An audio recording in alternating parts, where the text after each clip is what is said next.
سلام علیکم برادران، خوش آمدید به کانال من. مرحمت یکتی لایک میزنید، پادپیس فراموش نکنید برادران. همین یکمونده باغش آمده، دو تا باغش آمده. من یکمش اول میگم. 1 هکتار باغ زردالو، سرتاش همین شیشه خرمایی و بابایی. بی نهایت جای نغزنده، سری آبنده. انا تگوش پایه کردگی مثال درخت سبزیدگی خوشرو، نزدیکی محله، نزدیکی آب، در دهه چیلگزی برادران.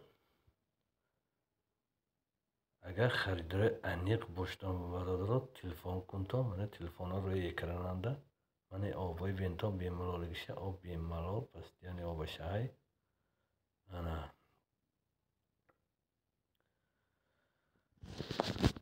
شرایط جای نغزنده برای همین نرخش 2.5 میلیون برادران. این یکمش آبش 100% یه خوش به هر سال نگاه کرگی شرایطش نغز همه جهته سویتش اینجانده بیمالال همه شرایطش که اگر خریدار انیق باشتن تلفن کنتم. فقط خریدار انیق. برای دستگیریتون یک جهان تشکر. من حوض دویمش میگم برادر جانا انشاءالله. من آبای بینده آب به نهایت جای نغزنده آب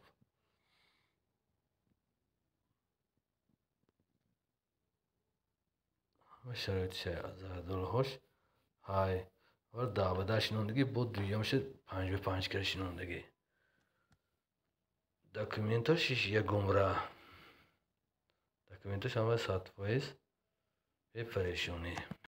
من این دویمش برادران دویمش نرخش این دگورنای تلفن کنتا ما میگم 2 هکتار زمین منه شرایطش 100% собственный скважина شای خودشانده زمیننده скважаش که میفروشن скважина собственный скважина خودشای باز منه 2 هکتار سرتاش بابوی آمریکا شیشه خرمایی. اینم یعنی که محله سری محله بالی مزار اسفره دهه چیلگزی. اینشم تلفن گفتم نرخو نباشه میگم من میگیرتم انشالله.